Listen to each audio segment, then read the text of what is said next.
दोस्तों नमस्कार, welcome to our YouTube channel. आपके लिए नया लेकर आए हैं ऑस्ट्रेलिया और इंग्लैंड की T20 की सीरीज के मैच का प्रेडिक्शन। तो पहला T20 मैच खेला जाना है 11 अगस्त को इंडियन टाइम के अकॉर्डिंग शाम को 7 बजे ये मैच खेला जाएगा। वेन्यू रहेगा द रोज बाउल स्टेडियम जो कि साउथहैम्पटन में है, जहां पर अभी हमने कई सारे मैचेस देखे द 100 मेंस लीग के। तो आइए जानते हैं कि क्या कहते हैं यहाँ के आंकड़े। तो कुल मिलाकर यहाँ पर मैच खेले गए हैं 11, जिसमें से 7 मैच पहले बैटिंग वाली टीम और 4 मैच चेजिंग टीम ने जीते हैं। स्कोरिंग पैटर्न बताता है कि यहाँ 150 से नीचे 3 बार रन बने हैं, 150 से 169 भी 3 बार, 170 से 189 2 बार और 190 के ऊपर का स्कोर 3 बार बना है। चलिए और जानते हैं। यहाँ का एवरेज स्कोर 172 है और हाईएस्ट 248 रन और लोवेस्ट जो आंकड़ा है इस ग्राउंड का वो है 79 रन का। इसके अलावा यहाँ पर खेले गए पिछले 3 मैचेस पर अगर नजर डाली जाए तो काफी लंबे समय से यहाँ पर इंटरनेशनल मैचेस देखने को नहीं मिले हैं। तो यहाँ जो मैच आपको दिखाई देंगे ये इंटरनेशनल मैचेस हैं, ना कि द 100 मेंस लीग के मैच। तो 2021 में यहाँ पर जो मैच हुआ था, जैसे कि मैंने कहा काफी लंबे टाइम से यहाँ पर मैचेस नहीं हुए हैं। तो इंग्लैंड और श्रीलंका खेले थे 26 जून को 2021 में,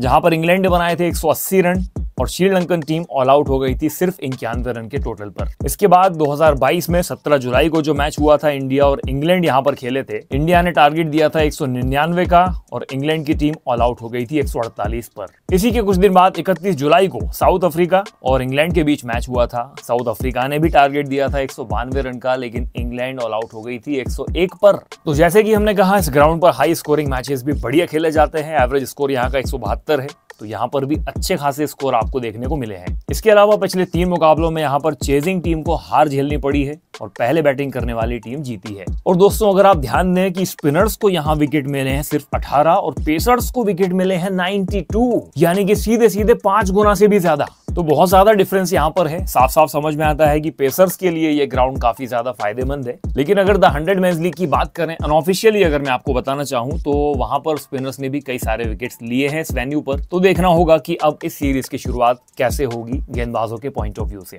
चलिए देख लेते हैं दोनों टीम्स के बीच हेड टू हेड आंकड़े क्या कहते हैं। तो यहाँ पर दिखाई देता है कि कुल मिलाकर आज तक 10 बार आमने सामने ये टीमें आई हैं, जिसमें से 6 मैच जीते हैं इंग्लैंड ने, 4 जीते हैं ऑस्ट्रेलिया ने। इसके अलावा अगर देखा जाए पिछले 5 मुकाबले दोनों टीम्स के कैसे रहे, तो इंग्लैंड अपने पिछले 5 में से 3 मैच जीती है, 2 मैच हारी है और ये मैच आपको बता दूं कि T20 वर्ल्ड कप के मैचेस हैं। वहीं ऑस्ट्रेलिया को अगर आप देखेंगे तो पिछले 5 में से ये पिछले 3 लगातार जो मैच इन्होंने जीते हैं, ये स्कॉटलैंड के अगेंस्ट अभी ऑस्ट्रेलिया सीरीज खेलकर आई है, वहां के फिगर्स आपको दिख रहे हैं। चलिए आगे बढ़ते हैं। अब देख लेते हैं इंग्लैंड की टीम पर एक बार नजर डाली जाए तो यहाँ सबसे पहले आपको दिखाई देते हैं विल जैक्स, जिनके पिछले 5 मुकाबलों में अगर आप देखें तो करीब 3 मैचेस में काफी बढ़िया स्कोर इन्होंने किया है और ये आंकड़े इनके द 100 मेंस लीग के आंकड़े हैं, जहां पर इन्होंने बढ़िया परफॉर्म किया एक तरीके से।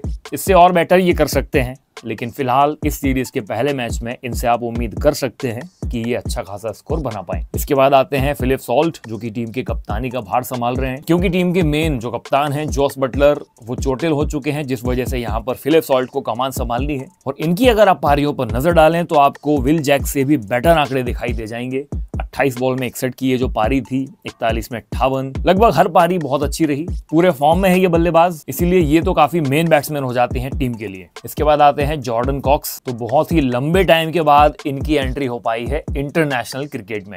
इस मौके को ये बिल्कुल भुनाना चाहेंगे और ये जो आंकड़े दिखेंगे आपको, ये हैं द 100 मेंस लीग के आंकड़े। जबरदस्त परफॉर्म किया इन्होंने वहां पर और हमारे कई वीडियोस में हमने कहा था कि इनको मेन टीम में शामिल किया जाना चाहिए और फाइनली ये मेन टीम में आ चुके हैं। तो अब इनके ऊपर बड़ी जिम्मेदारी भी है, लेकिन आप इनसे उम्मीदें भी बिल्कुल कर सकते हैं, ये अच्छा खेल सकते हैं। इसके बाद आते हैं लियम लिविंगस्टोन। तो इनके भी फिगर्स आपको जबरदस्त दिखाई देंगे, खासकर ये पिछले 2 मैच ये T20 ब्लास्ट में इन्होंने जो बैटिंग की है, गजब की पारियां खेली हैं। 35 बॉल में 43 की, 34 बॉल में 55 की। इसके अलावा ये जो आपको पारियां दिखेंगी ये द 100 मेंस लीग की पारियां हैं, जहां पर ये कुछ खास कारनामा नहीं कर पाए थे। आखिरी मैच में बस थोड़े से चल गए थे, लेकिन वहां भी धीमी पारी खेली थी। बट ओवरऑल आप इन पर भरोसा कर सकते हैं, खिलाड़ी ये बहुत अच्छे हैं। इसके बाद आते हैं Sam Curran, the star player of the 100 men's league. दोनों ही डिपार्टमेंट्स में धांसू परफॉर्म करने के बाद अब इस सीरीज में पहले मैच में ये क्या करने वाले हैं, बिल्कुल मैं 100% श्योर हूं कि या तो बैटिंग या बॉलिंग दोनों जगह ये अपना कोई ना कोई कंट्रीब्यूशन देंगे। फिगर्स देख लीजिए। बैटिंग में भी अगर आप देखें तो पिछली 5 पारियों में 2 हाफ सेंचुरीज उन्होंने लगाई हैं, वो भी बेहतरीन, just like a proper batsman. इसके बाद बॉलिंग में आप देखें तो वहां पर भी आग लगा रखी है। इकोनॉमी रेट इनका बहुत कम है, लगभग 6 के आसपास का है। विकेट्स भी इन्होंने अच्छे खासे लिए हैं, इसलिए ये खिलाड़ी तो बहुत स्पेशल हो जाता है टीम के लिए। इसके बाद आते हैं जैकब बेथल। तो एक और अच्छी बात मुझे ये लगी कि इंग्लैंड में एक और खिलाड़ी की एंट्री हुई। इनका ये होने वाला है डेब्यू मैच, यानी कि ये शुरुआत शुरुआत करने वाले हैं अपने इंटरनेशनल करियर की। और क्यों ना करें, द 100 मैच लीग में अच्छा परफॉर्म किया था, बढ़िया पारियां इन्होंने खेली थी, तो नजर में तो ये आए। फाइनली इस सीरीज में ये कमाल करने के लिए तैयार हैं और मेरा भरोसा इनके साथ पूरा पूरा रहने वाला है। चलिए आगे बढ़ते हैं।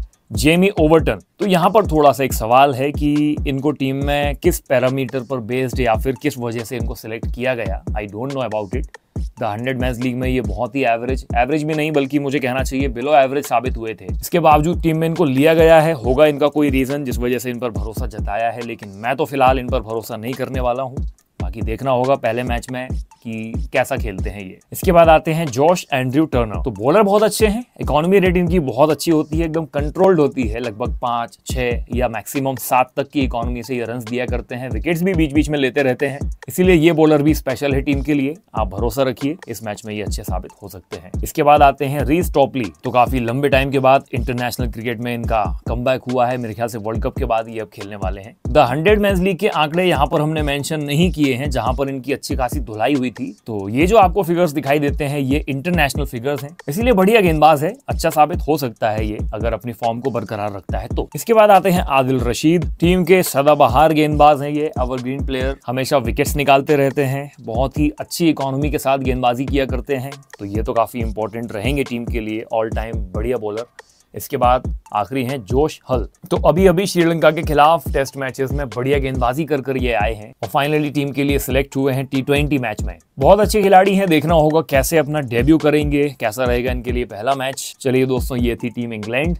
आगे बढ़ते हैं, बात करेंगे ऑस्ट्रेलिया की टीम की। तो यहाँ सबसे पहले आपको दिखाई देते हैं ट्रेविस हेड, तो इनकी आप पिछली अगर 5 पारियां देखेंगे तो 3 पारियां फ्लॉप रही, लेकिन 2 पारियां बहुत ही कमाल रही, जिनमें से ये 25 बॉल में 80 की पारी जो है स्कॉटलैंड के खिलाफ इन्होंने खेली थी T20 में। तो बिना किसी डाउट के ये खिलाड़ी बहुत ज्यादा काबिल है, टैलेंटेड है, अच्छे खासे फॉर्म में है। भले ही ये 2 मैच यहाँ पर कुछ खास नहीं देखे, लेकिन भरोसा अभी भी हमारा पूरा पूरा रहेगा। तो ये सबसे पहले इंपॉर्टेंट प्लेयर टीम के लिए। इसके बाद आते हैं जेक फ्रेजर, तो इनके बारे में आपको बता दूं कि IPL में इन्होंने जो जबरदस्त ताबड़तोड़ पारियां खेली थी, वहां से ये नजर में आए थे, अच्छे फॉर्म में थे उस टाइम, लेकिन फिलहाल इनकी फॉर्म बिल्कुल बाहर है, फॉर्म से इनका कोई लेना देना नहीं है। पिछले 5 मैच अगर आप देखेंगे, 2 बार तो ये 0 पर आउट हुए हैं, बाकी की तीनों पारियों में भी फ्लॉप हुए हैं। टीम में सिलेक्शन को लेकर काफी सवाल खड़े थे, लेकिन फाइनली टीम मैनेजमेंट ने भरोसा जताया है, तो देखना होगा कि इस मैच में कैसे अपने आप को ढालेंगे। इसके बाद आते हैं मिचेल मार्श, तो ये खिलाड़ी बहुत खास होने वाला है टीम के लिए, क्योंकि पूरे फॉर्म में है। पिछली 3 पारियों पर अगर आप नजर डालें तो 30 के ऊपर की पारियां हैं सभी, स्ट्राइक रेट भी बढ़िया है इनका, अच्छे फॉर्म में है, आप इन पर भरोसा रख लीजिए। इसके बाद आते हैं जॉश इंग्लिश, तो इनकी ये जो पिछली 5 पारियां हैं, लगभग 4 पारियां आपको अच्छी दिखाई देंगी, जिसमें से ये लेटेस्ट 3 पारियां स्कॉटलैंड वाली सीरीज की पारियां हैं, जिनमें एक सेंचुरी भी शामिल है, जहां पर 49 बॉल में इन्होंने 103 बनाए थे। अब वो स्कॉटलैंड थी, यहाँ पर इंग्लैंड है, देखना होगा अपनी फॉर्म बरकरार अगर रखते हैं तो ये खिलाड़ी भी स्पेशल हो सकता है इस मैच के लिए। इसके बाद आते हैं कैमरन ग्रीन, तो ऑस्ट्रेलिया का ये प्लेयर भी एक ऑल टाइम बढ़िया बल्लेबाज है, बल्कि ये कहना चाहिए कि गेंदबाज भी ये बहुत अच्छे हैं, एक बेहतरीन ऑलराउंडर टीम के लिए, जो कि बहुत ज्यादा जरूरी है। बिना आंकड़े देखे आप इन पर भरोसा कर सकते हैं। हालांकि काफी लंबे टाइम के बाद इन्होंने क्रिकेट में कमबैक किया है, बहुत टाइम से नाम गायब था, IPL के बाद मेरे ख्याल से ये अब खेलने वाले हैं, और ये पिछली 2 पारियां ये भी इनकी स्कॉटलैंड के खिलाफ हैं। बट ओवरऑल इस खिलाड़ी पर आप भरोसा रखिए, धांसू प्लेयर है, दोनों डिपार्टमेंट्स में अच्छा खासा चल सकता है। इसके बाद आते हैं मार्कस स्टोइनिस, जो कि एक बेहतरीन ऑलराउंडर हैं ऑस्ट्रेलिया के। इनसे भी हम इंडियंस अच्छी तरह से वाकिफ हैं, क्योंकि IPL में ये जो आग लगाते हैं, धांसू पारियां खेलते हैं, किसी से छुपी हुई नहीं है। मोस्टली ये फॉर्म में रहा करते हैं, लेकिन पिछले 3 मैचों में कोई बड़ी पारी नहीं दिखाई दी, बट कोई बात नहीं, आप भरोसा कीजिए, बैटिंग में या बॉलिंग में ये कुछ चमत्कार जरूर दिखाएंगे। चलिए दोस्तों आगे बढ़ते हैं, अगले आते हैं एरन हार्डी,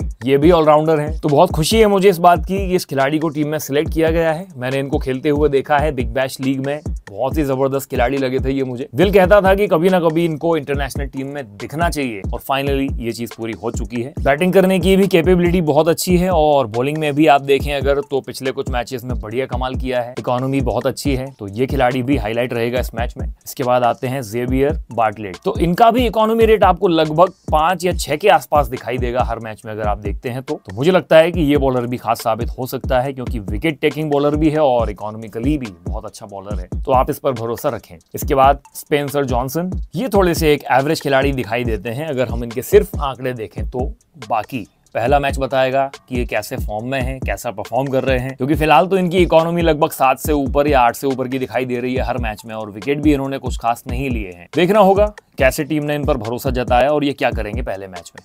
इसके बाद आते हैं एडम ज़ेम्पा। तो ये खिलाड़ी भी द 100 मैच लीग में जबरदस्त आग लगाने के बाद फाइनली स्कॉटलैंड के खिलाफ जब खेले तो हालांकि कुछ खास नहीं रही इनके लिए स्कॉटलैंड सीरीज, लेकिन कुछ बुरी भी नहीं रही। 7 की इकोनॉमी से रन दिए, 2 विकेट इनको मिले। कुल मिलाकर ये खिलाड़ी भी स्पेशल रहने वाला है टीम के लिए। बहुत कीमती गेंदबाज हैं ये, तो आप इन पर भरोसा जताइए, कमाल करने वाले हैं।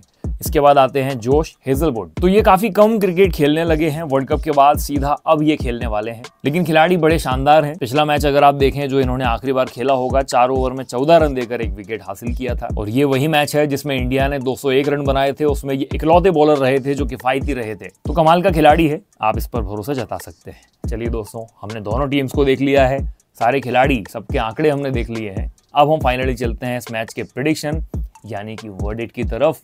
तो according to Abhimanyu sir and his work, इस मैच में हमारा सपोर्ट रहने वाला है ऑस्ट्रेलियन टीम के साथ, और खास तौर से अगर ऑस्ट्रेलिया पहले बैटिंग पर आता है तो ये मैच ऑस्ट्रेलिया जीतेगा। और इन केस अगर इस प्रेडिक्शन में कोई भी फेरबदल होता है तो आपको हमारा टेलीग्राम ग्रुप ज्वाइन करके रखना है और मैच के दौरान वहां पर एक्टिव बने रहना है, क्योंकि हमारी विनिंग टीम आफ्टर टॉस या ड्यूरिंग द मैच आपको टेलीग्राम ग्रुप पर दिखाई देगी। आई होप आपको वीडियो अच्छा लगा होगा। अगर नए हैं तो प्लीज हमारे चैनल को सब्सक्राइब करें। मिलते हैं आपसे जल्द अगले वीडियो में, तब तक के लिए tata, bye bye, take care.